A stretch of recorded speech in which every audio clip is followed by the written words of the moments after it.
Panjenengan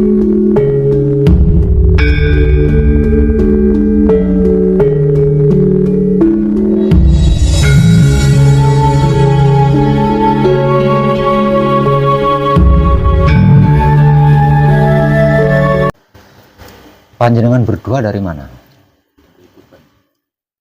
Tuban. Masnya juga sama? Bareng berdua?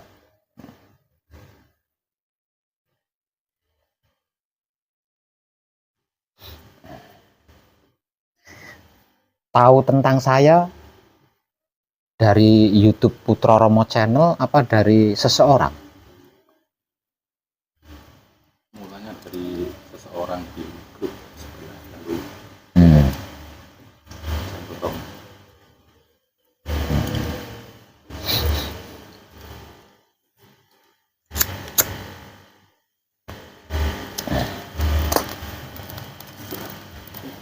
Sudah lama mas ya laku?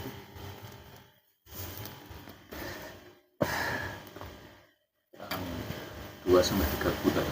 2-3 bulan. Sebelumnya pernah berspiritual? Pernah. Spiritual apa itu? Dalam hal apa itu? Torekot. Oh, spiritual keagamaan.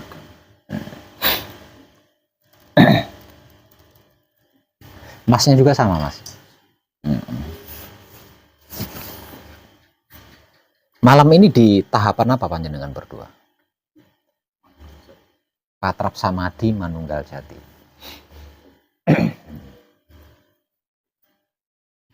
Apa yang menjadikan panjenengan tertarik tentang apa yang saya kaji?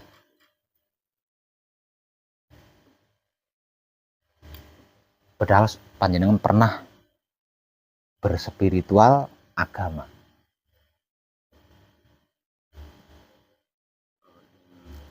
Mengenal diri yang Tentang mengenal dirinya.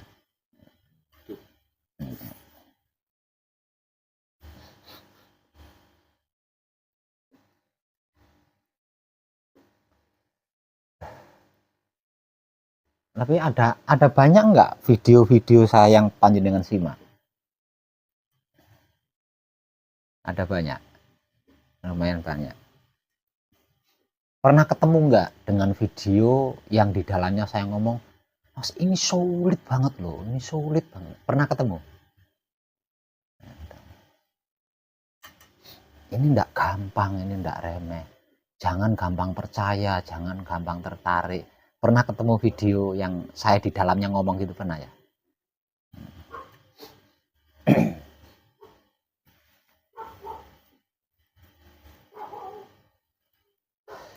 Nah sekarang kan panjenengan sudah melakukan, mengalami kesulitan tidak mas ya?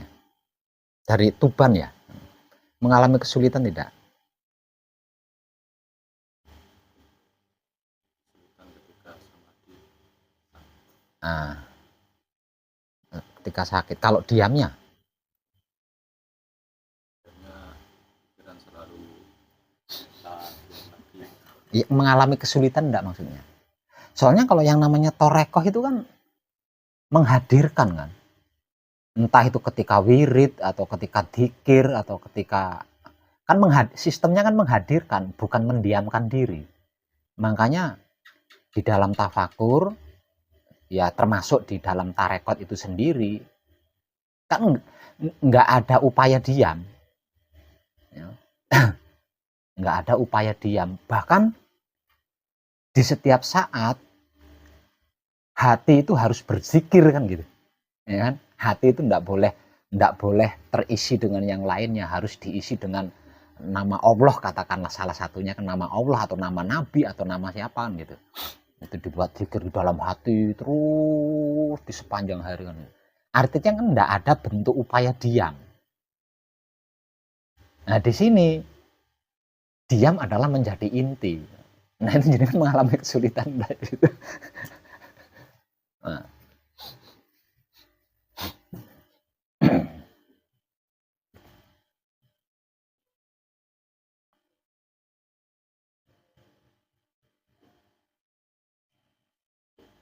dalam pengkajian diri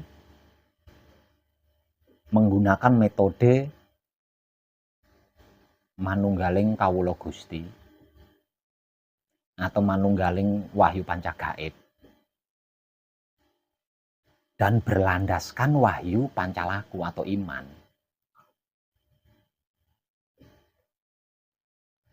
Di titik diam ketika bersamadhi setelah patrap, di luar patrap samadhi menikmati rasanya kelakuan diri sendiri menggunakan kesadaran cinta kasih sayang hidup. Ini untuk orang-orang yang belum terbiasa rumit banget Mas ya. Itu sulit sekali untuk orang-orang yang belum terbiasa. Karena sebelum menggunakan metode ini,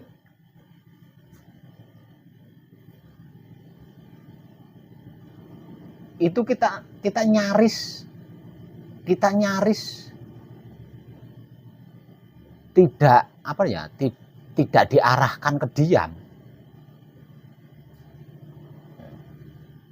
Apalagi di luar patrap samadhi, ketika berkegiatan, ketika dan lain.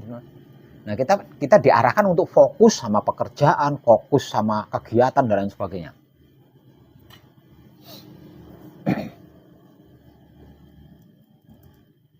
Nah, karena belum terbiasa ini tadi, ini dua hal yang menjadi inti di dalam pengkajian kita ini sangat rumit sekali. Sangat sulit sekali di situ.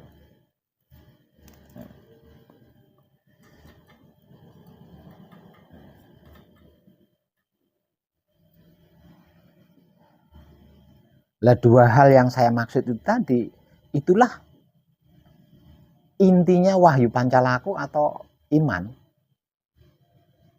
Bisa dua hal itu, bisa diam ketika bersamadhi setelah patrap, di luar patrap samadhi apapun yang terjadi, hanya menikmati rasanya kelakuan diri sendiri menggunakan kesadaran cinta kasih sayang hidup. Itulah sebenar-benarnya iman.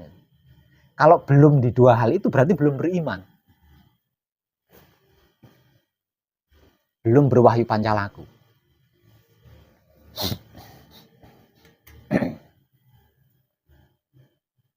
Jadi kalau seseorang itu benar beriman, benar berwahyu pancalaku, pasti hanya dua hal itu yang dilakukan. Hanya dua hal itu. Ketika berhubungan dengan Tuhan, hanya diam yang dia lakukan. Tidak ada kegiatan lain. Selain diam itu nggak ada kegiatan lain. Kalau berhubungan dengan Tuhan, kalau berhubungan dengan sesama makhluk, selain menikmati rasanya kelakuan diri sendiri menggunakan kesadaran cinta kasih sayang hidup, itu nggak ada yang dilakukan.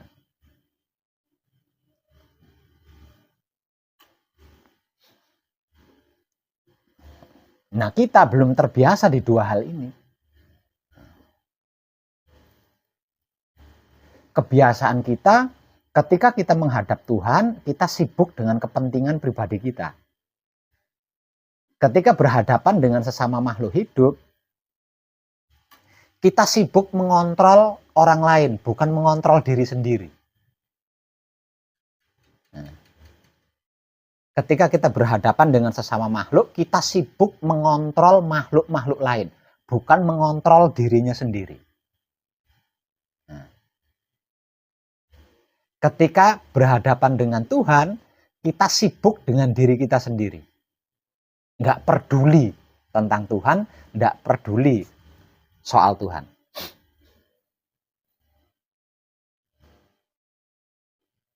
Lah dua hal ini nyaris tidak pernah kita lakukan. Dua hal ini nyaris tidak pernah kita lakukan.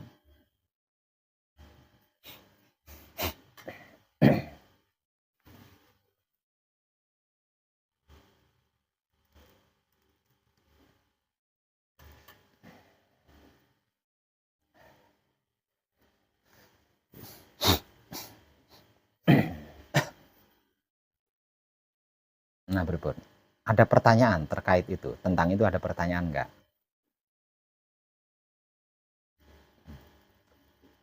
Ini di dalam pengkajian apapun enggak pernah diungkap, Mas. Enggak pernah. panjenengan ngaji dimanapun, ketika menghadap Tuhan, ya panjenengan akan diberi saran untuk tidak diam. Intinya untuk tidak diam. Saran yang akan diberikan kepada panjenengan adalah untuk tidak diam. Sampai gempor disuruh membaca sesuatu dengan jumlah ribuan bahkan miliaran kali. Sama sekali tidak disarankan untuk diam.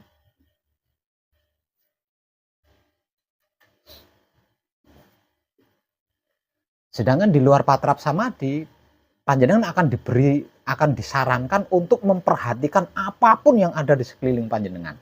Bukan memperhatikan diri panjenengan sendiri.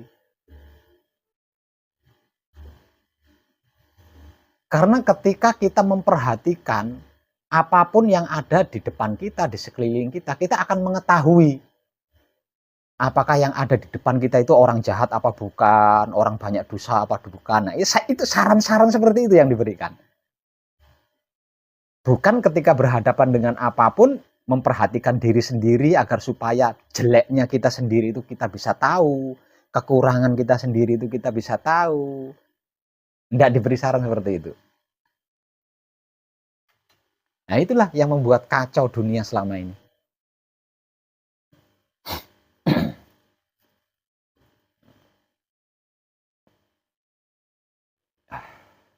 Apalagi di dalam spiritual Tareko sudah sampai pada ajaran kebatinan.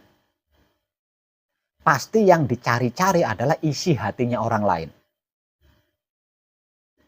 Dibuat nerawang orang lain, digunakan untuk mendeteksi pikirannya orang lain.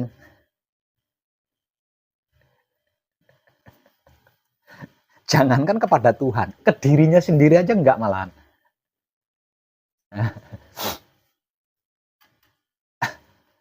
Nah, logikanya, kita kan lebih suka sama logika, Mas ya. Kita kan lebih suka sama logika. Logikanya, kalau seseorang memiliki ilmu kebatinan tingkat tinggi, konon katanya itu kan bisa mengetahui isi hatinya orang lain. Nah, kalau memang iya seperti itu, sepertinya lebih baik digunakan untuk mengetahui isi hatinya sendiri kan. Bagaimana mungkin bisa mengetahui isi hatinya orang lain tapi isi hatinya sendiri nggak tahu? Nah, itu secara umum. Harus secara khusus. Kalau ilmu kebatinan di dalamnya itu seperti itu, wow, kayaknya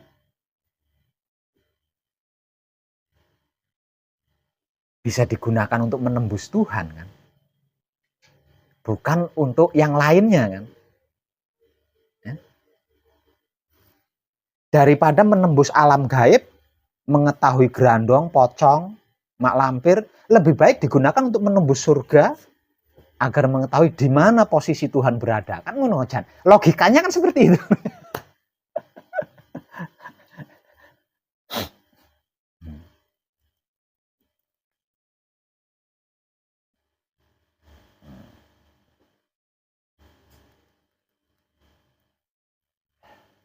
Lah nanti ke depannya panjenengan itu harus seperti itu loh Mas. Panjenengan itu.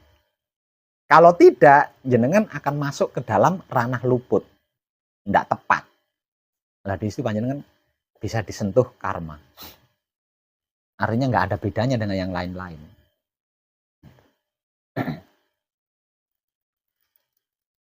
Lah itu beratnya kan di situ. Kalau sulitnya ada di tentang diam ketika bersamadi. Setelah patrap. Di luar patrap samadhi, menikmati rasanya kelakuan diri sendiri, menggunakan kesadaran cinta kasih sayang hidup, itu titik sulitnya. Nah, kalau titik beratnya,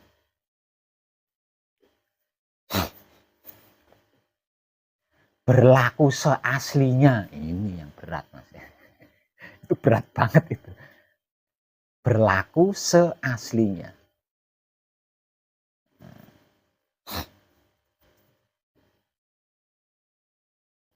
seaslinya manusia gitu loh Mas. Seaslinya manusia. Jadi aslinya manusia itu polos, suci, bersih, apa adanya. Itu aslinya manusia. Kalau enggak itu berarti palsu itu manusia itu. Udah palsu itu. Udah palsu.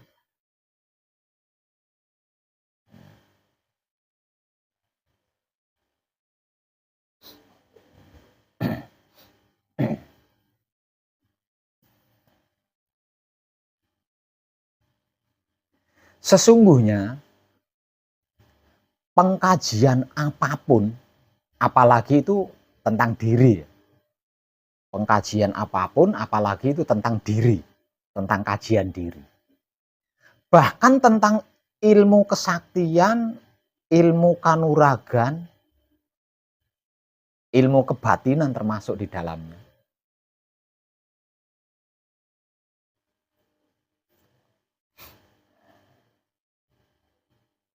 Itu nyaris tidak ada. Nyaris tidak ada yang berupaya menjaga kebersihan otak atau pikiran. Menjaga kebersihan hati atau batin, menjaga kebersihan kelamin atau syahwat. Lah ini loh, nyaris tidak ada upaya-upaya ini. Itu yang menjadikan pengkajian tersebut, entah itu tentang spiritual, entah itu tentang keilmuan, seiring berjalannya waktu, punah.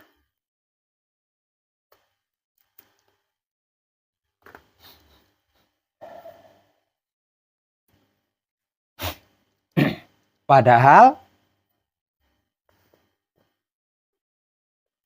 yang namanya berhasil, yang namanya sukses, itu rahasianya ada di 3 hal itu.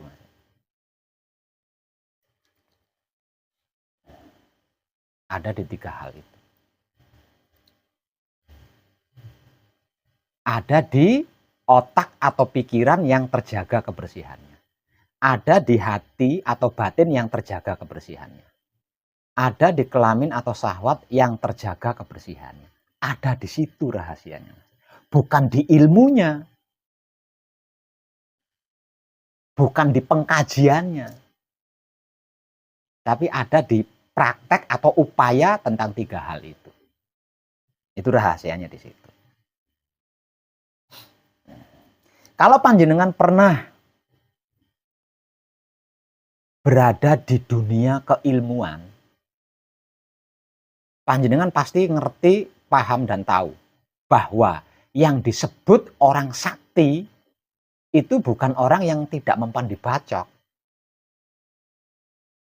Orang sakti itu adalah orang-orang yang terjaga kebersihan otak atau pikirannya, terjaga kebersihan hati atau batinnya, terjaga kebersihan kelamin atau syahwatnya. Jadi bukan orang yang tidak mempan dibacok, bukan orang yang bisa berdiri di atas air, bukan.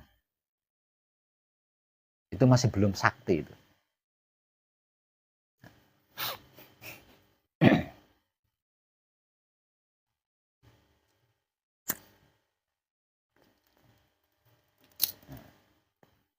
Nah, beratnya di dalam pengkajian ini adalah di bagian itu, Mas. Sebab karena itu satu-satunya syarat dan itu utama di dalam pengkajian ini adalah bertobat. Nggak ada syarat lain selain itu. Nggak ada. Jadi syaratnya itu bukan uang, syaratnya bukan bertapa, syaratnya bukan membaca mantra sekian ribu, bukan. Syaratnya pindah agama, bukan. Syaratnya adalah bertobat. Karena hanya dengan bertobat, kita akan konsekuen menjaga kebersihan otak atau pikiran, hati atau batin, kelamin atau syahwat.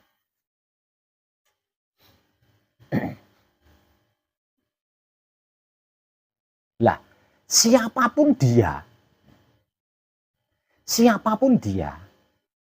jika otak atau pikirannya terjaga kebersihannya, dia akan mengetahui apapun tanpa batas.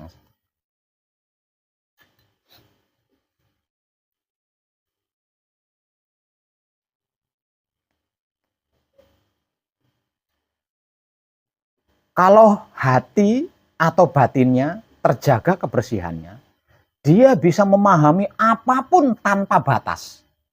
Ini ukurannya tanpa batas loh, Mas. Nah. Dan siapapun dia yang kelamin atau syahwatnya terjaga kebersihannya, dia bisa mengerti apapun tanpa batas. Nah, kalau bisa mengerti apapun tanpa batasan, bisa memahami apapun tanpa batasan, bisa mengetahui apapun tanpa batasan, ilmu apa kira-kira yang tidak dia miliki?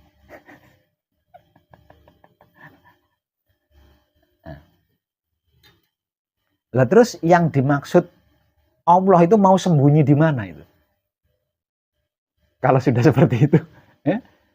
Mengerti tanpa batasan, memahami tanpa batasan, mengetahui tanpa batasan. Allah tidak bisa sembunyi, Mas.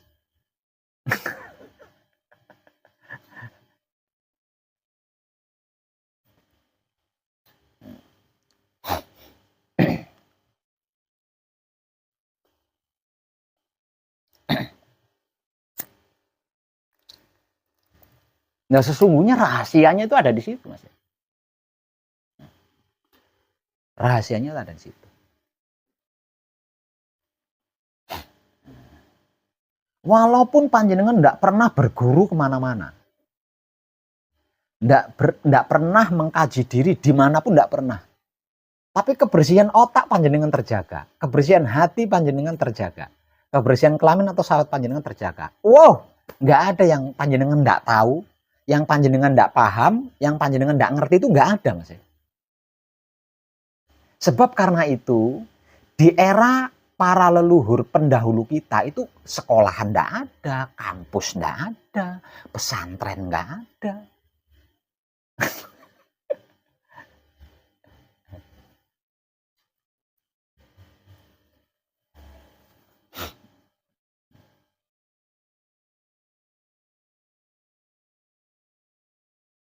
Namun apa? Para pendahulu kita bukan cuma bisa menulis, tapi bisa menciptakan tulisan-tulisan yang sampai sekarang kita gunakan itu loh. Nah, itu kan warisan dari para leluhur kita. Nah, itu.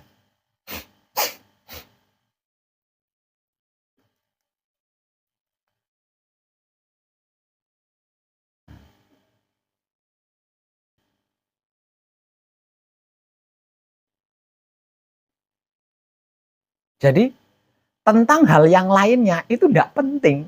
Perlu tapi tidak penting gitu loh, Mas. Perlu tapi tidak penting.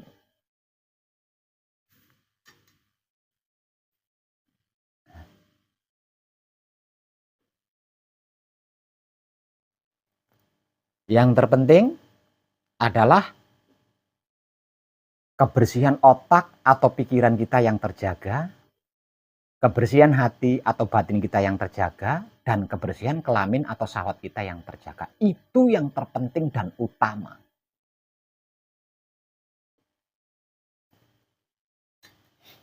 Kalau tujuan kita adalah ilmu kesaktian, jika tiga hal ini terjaga kebersihannya, ilmu apapun bisa panjenengan miliki.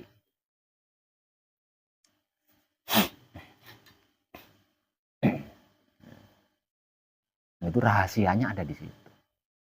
Nah, selama ini bentuk upaya yang kita lakukan itu justru bukan menjaga kebersihan, tapi nambahi kotoran malahan, nambahi kotoran-kotoran, nambahi noda-noda.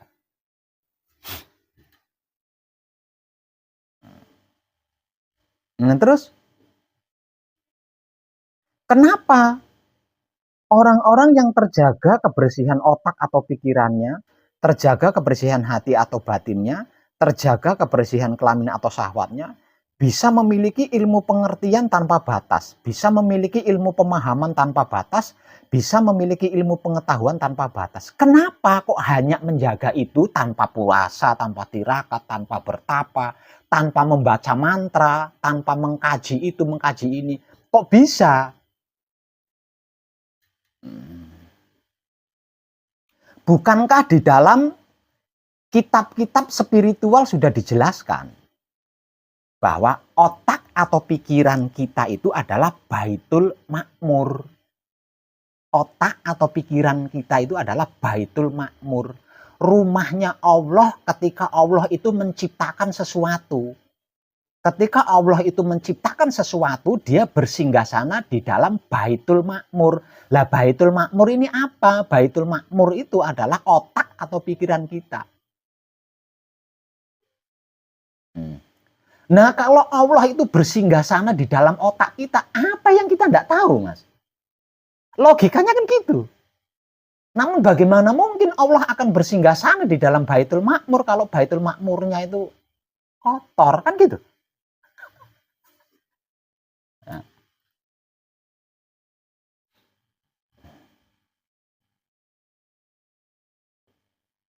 Hati atau batinnya manusia itu adalah Baitul Muharram. Lah Baitul Muharram itu apa? Baitul Muharram itu singgasananya Allah ketika Allah itu memelihara apa yang sudah diciptakan. Nah kalau Allah bersinggasana di Baitul Muharram, yang tidak lain dan tak bukan adalah hati atau batinnya kita. Apa yang kita tidak paham? Lawang di dalamnya Allah. Namun bagaimana mungkin Allah akan bersinggasana di dalam Baitul Muharram? Nah kalau hatinya itu dipenuhi dengan syirik, iri, dengki, dendam, benci, fitnah, wayuh. Nah. Bagaimana mungkin?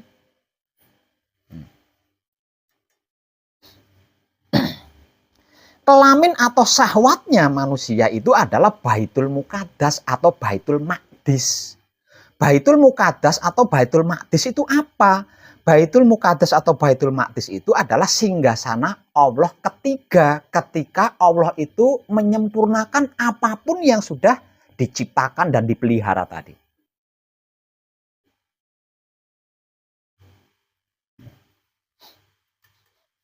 Jadi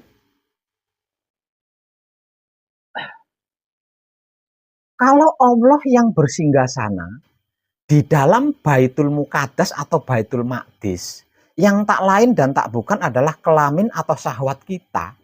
Apa yang kita tidak ngerti, Mas? Lawang di dalamnya Allah. Namun bagaimana mungkin Allah akan bersinggasana di dalam Baitul Muqaddas atau Baitul Maqdis?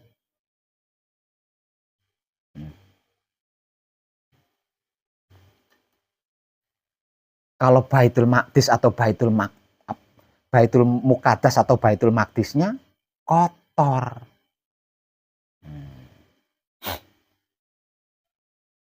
Nah selama otak atau pikiran, hati atau batin, kelamin atau syahwat kita ini belum bersih,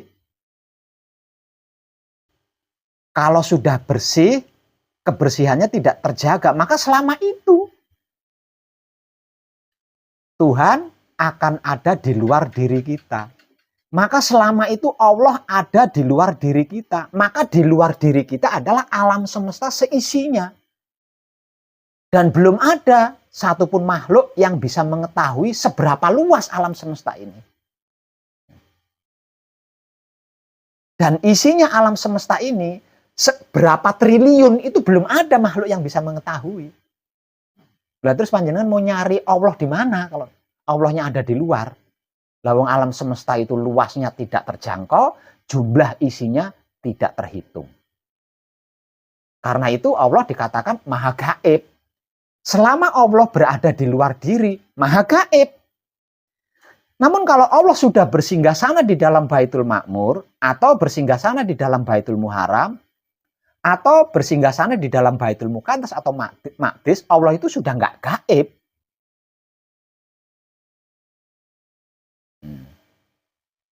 Ketika Allah bersinggasana di dalam Baitul Makmur, Baitul Muharram, Baitul Muqaddas. Lah di situ panjenengan baru bisa melakukan ritual-ritual peribadatan. Kalau belum, ritual peribadatan, ibadah apapun maksudnya, itu tidak sah. Kalau Allahnya masih gaib, ibadah apapun yang panjenengan lakukan itu ndak sah kalau Allahnya masih gaib.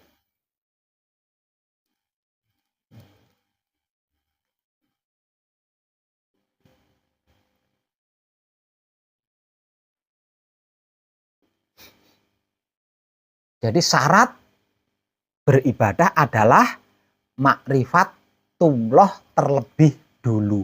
Menyaksikan Tuhan terlebih dulu. Namun bagaimana bisa menyaksikan kalau Allahnya masih gaib?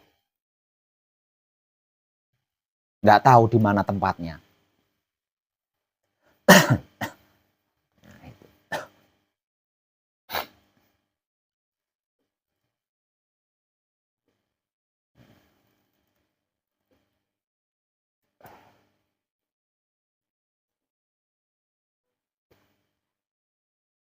Dengan apa yang sudah saya sampaikan, kesimpulannya berarti sesungguhnya tidak ada satupun manusia itu yang tidak mengerti, Mas. Tidak ada satupun manusia yang tidak paham. Tidak ada satupun manusia yang tidak tahu. Seluruh manusia hidup, yang penting masih hidup loh ya. Seluruh manusia hidup itu sesungguhnya mengerti, memahami, mengetahui. Yang menjadikan manusia itu tidak mengerti, tidak memahami, tidak mengetahui adalah noda yang menodai kelamin atau syahwatnya. Noda yang menodai hati atau batinnya. Noda yang menodai otak atau pikirannya. Itu yang menjadikan tidak mengerti, tidak memahami, dan tidak mengetahui. Akibat dari tidak mengerti, tidak memahami, tidak mengetahui, maka yang dilakukan hanya meraba-raba. Resikonya orang meraba-raba jika tidak tepat pasti jatuh. Apapun yang tersentuh pasti ngelimpang. Apapun yang tersentuh pasti jatuh. Kalau yang jatuh bantal tidak pecah. Nah kalau yang diraba gelas, terus gelasnya jatuh. Berkeping-keping. Nah kehidupan seperti itulah yang kita alami selama ini.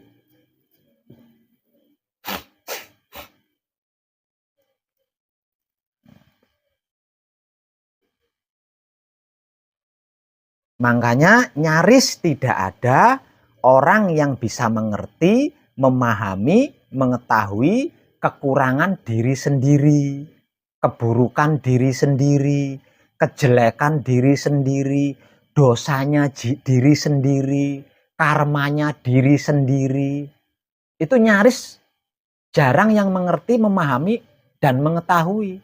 Karena ketika berhadapan dengan alam semesta seisinya, sibuk memperhatikan orang lain, bukan memperhatikan diri sendiri.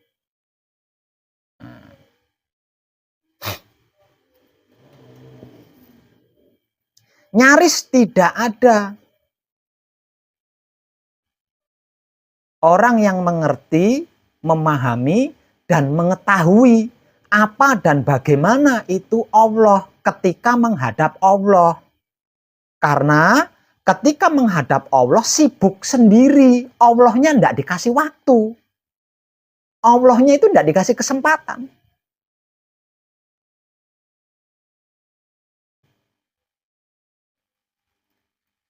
Sibuk dengan dirinya sendiri. Sibuk melakukan ritual-ritual untuk dirinya sendiri. Sibuk melakukan ibadah-ibadah untuk dirinya sendiri. Ritual yang dilakukan, ibadah yang dilakukan itu bukan untuk Allah, tapi untuk dirinya sendiri.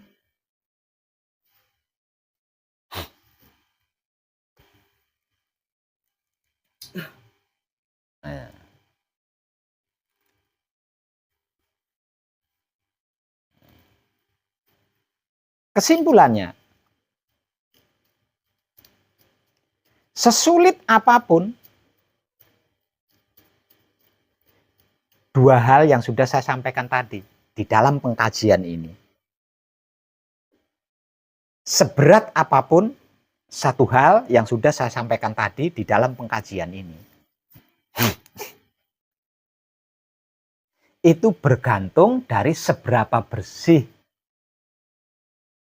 otak atau pikiran panjenengan, bergantung dari seberapa bersih hati atau batin panjenengan, bergantung dari seberapa bersih kelamin atau sawat panjenengan.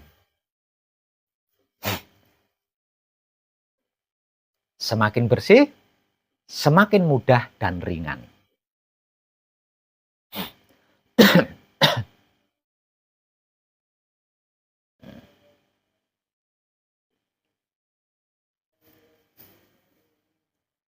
Paham masih? Ini panjenengan masih pendatang baru ini. Tentang kata-kata saya yang mengatakan kelamin atau syahwat, paham nggak jenengan? Soalnya kelamin atau syahwat selama ini terlalu cetek kita memaknainya. Paham nggak jenengan? Tentang kelamin atau syahwat yang saya katakan dari tadi.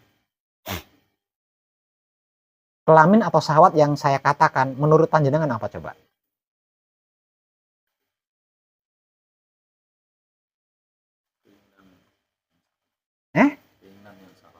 Nah, kalau panjenengan? Nafsu. Ya keinginan ya nafsu itu kan sama. Ya berarti panjenengan paham. Karena selama ini secara umum kelamin atau syahwat yang sering saya ungkapkan itu kan tentang begini. Tentang ngesek. Nah itu mayoritas orang-orang yang menentang saya itu adalah predator seks. Iya. Ajaran sesat, masa dilarang melakukan hubungan suami istri dan lain sebagainya. Kalau dia bukan predator seks, sangat setuju dengan apa yang saya sampaikan. Tapi untuk orang-orang yang sebagai predator seks, wah menentang banget. Apalagi ketika saya ngomong kelamin atau syahwat, wah langsung. Karena apa? Karena di otaknya para predator seks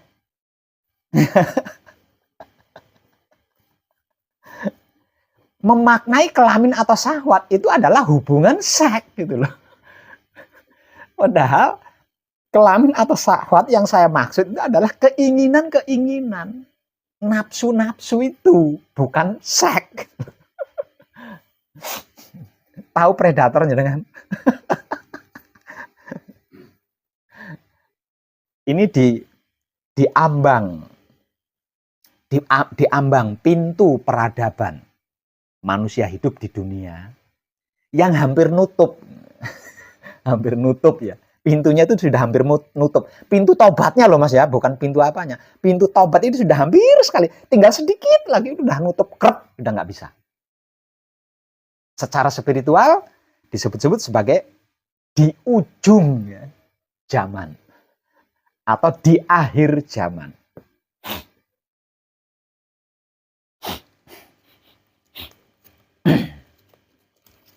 Ini ada banyak predator seks tersebar di mana-mana.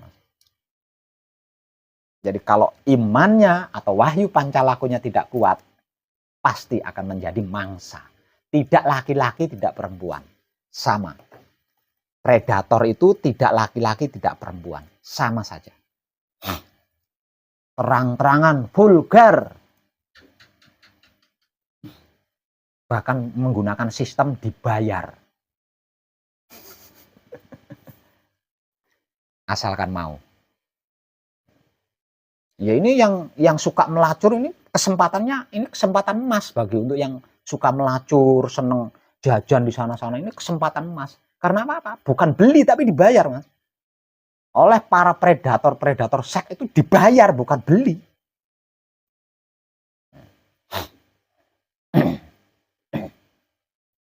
Ini sedang marak.